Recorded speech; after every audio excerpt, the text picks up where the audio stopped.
Let's talk about why I think Squad 44 has some of the best gunplay in the business. What'd he say his name was? Gebatron.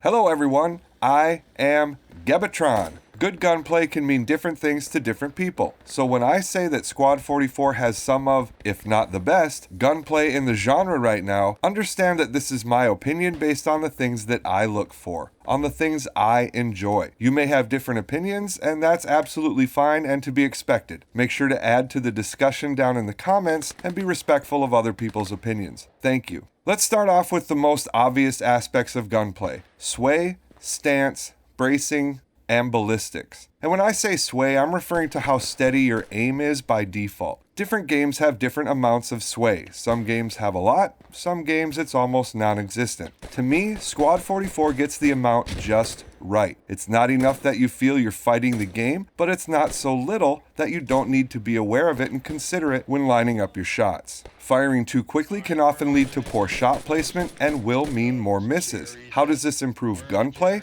Discipline and weapon familiarity. You must develop a level of discipline in order to be an accurate shooter in Squad 44. Different weapons behave differently, so developing familiarity with one weapon doesn't automatically translate to others, at least not entirely. But it's not so simple as that, as there are many other factors that will affect your sway and aim. Stance and how it affects your aim is among the first things you learn about when learning about firearms, or at least it was for me when I joined a BB gun program as a child. I like to see this principle incorporated in video games. Standing being less steady when aiming, crouching being more steady, and prone being the steadiest of the three. Squad 44 includes this aspect of the firearm experience. In addition to stance, it also includes a bracing mechanic, meaning you are able to rest your gun on different surfaces depending on how close you are to that surface. This icon in the bottom right indicates when this mechanic is engaged. Resting or bracing your firearm is a principle that almost anyone who has fired small arms will be familiar with. Ballistics. I won't talk much about this as I think all tactical shooters have a ballistic system of some kind, and I won't get into the details of how it works in Squad 44, but just know that ballistics are present here, meaning you will have to deal with bullet drop and leading your moving targets. However, it's not so in-depth as to be a shooting simulator, as in we don't have to check which way the wind is blowing before lining up our shots. Now, all these aspects put together make for a more complex gunplay experience. Managing these aspects, and managing them well, helps me feel more present in the world and more connected to my weapon, as opposed to games that are simply point and click in this regard. Now, these aspects lend to an engaging gunplay experience, but Squad 44 has much more to offer, so let's move on to some less obvious mechanics that impact gunplay, starting with functionality. The weapons in Squad 44 have full functionality. Now, I don't just mean that they fire properly when I pull the trigger, I mean that the weapons that historically had fire select have fire select. Let's look at the FG42, which I think is probably the best gun in the game. Here I am engaging enemies in what I would call close combat, about 50 meters or under. More often than not, I'm going to want to engage targets at these ranges full auto, especially if I'm moving around and out of cover. Now, the FG42 has a high rate of fire. That means that even a quick click on the mouse will result in firing a burst instead of a single round. This impacts accuracy, especially at distance.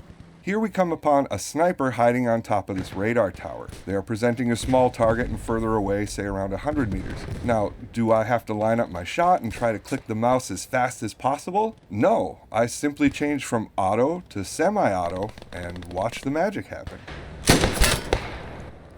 The FG42 was designed to be an extremely versatile weapon, and that is reflected in Squad 44. But this benefits other weapons too, the MG34 and the US Thompson, just to name a couple. Squad 44 also allows us to range our weapons. The maps are big in this game, and there will be times you are engaging enemies further out than 100 meters, especially with weapons like rifles and MGs. So if you know your enemy is 200 or 300 meters out, you can adjust your sights accordingly so you don't have to aim above and cover your target with your sight. Not only do the small arms have this ranging mechanic, but so do the infantry carried anti-tank weapons like the bazooka and Panzerfaust. Suppression. When getting shot at in Squad 44, the edges of your screen will blacken and your vision will be reduced. There can also be some blurring. While I do think this effect is more pronounced in Squad 44 than in some other titles, it isn't really anything too out of the ordinary. The part of suppression in this game that I really like is that it also alters your aim, and it does so in a jerky, unpredictable manner rather than a predictable back and forth sway, like the player is flinching rather than methodically moving their head from side to side. I feel this helps gunplay in a few different ways. First is that I feel it makes high volume of fire weapons and high fire rate weapons be more effective at what they were partly designed to do, weapons like machine guns. The vision reduction and altering of aim means that an enemy that is suppressed will have a harder time returning fire, and the fire they do return may be less accurate. This will affect the way firefights play out. I'll show you what I mean. Here we are in an armored car fighting off some infantry. This young man runs out with a Panzerfaust thinking he's about to earn an Iron Cross. We are moving and I miss about 113 shots here, but this guy is close enough where this should have been an easy shot. They miss though. They miss because of the suppression. Suppression here helps to introduce some of that stress and fear for one's life that will never be able to be reproduced while sitting at your desk looking at a screen. Some of you may be thinking that because I wasn't able to hit the player before they took the shot, that we rightly should have been hit by that Panzerfaust. And there is some truth to that. I should endeavor to improve my accuracy, but running out in the open in front of an armored car with its cannon and coax pointed right in your face is a boneheaded move. Hopefully this player learned a valuable lesson about engaging armor or any target with a lot of firepower for that matter. While this situation won't play out in my favor every time, it does have a chance to play out like this because of this relatively unforgiving suppression mechanic that helps to improve gunplay by making players think more tactically about how and when they should engage or disengage.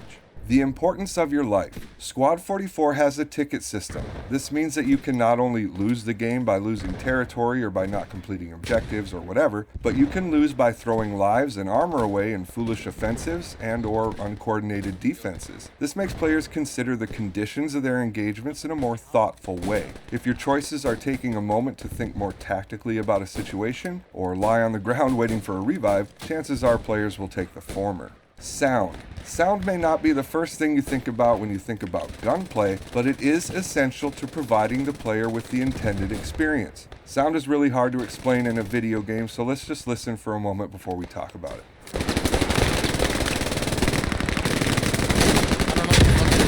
Medium.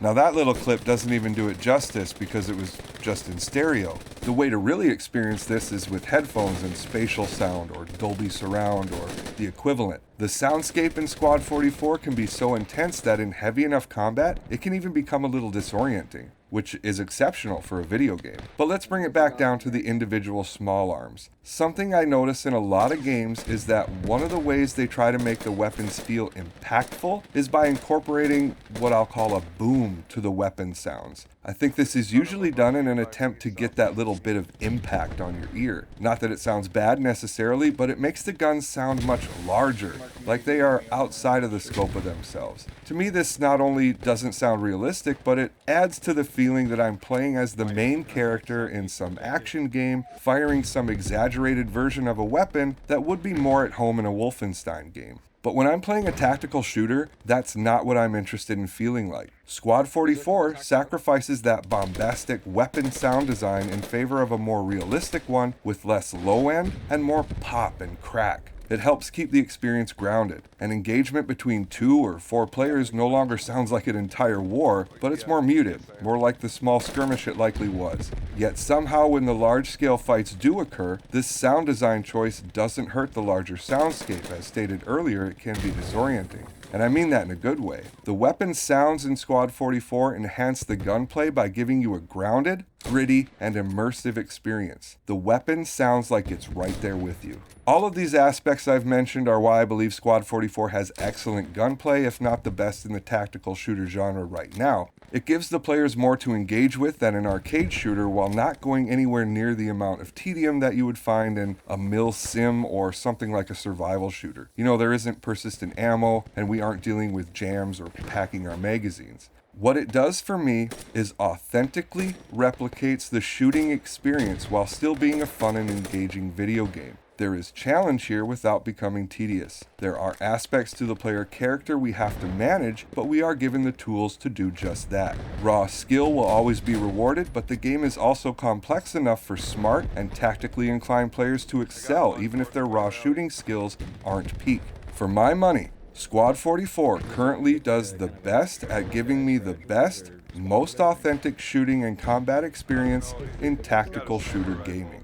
I will leave a link to purchase Squad 44 on Steam down in the description and in a pinned comment. It's 60% off during the winter Steam sale, so pick it up now, and you can also get involved in the beta testing period for the upcoming Iwo Jima map as we get closer to the release of the Pacific Theater in Q1 of 2025. I'll also put links to the official Discord and to the official Reddit down there too. If you want to learn more about how far Squad 44 has come over the last year and where it's going in 2025, then check out the video at the top left.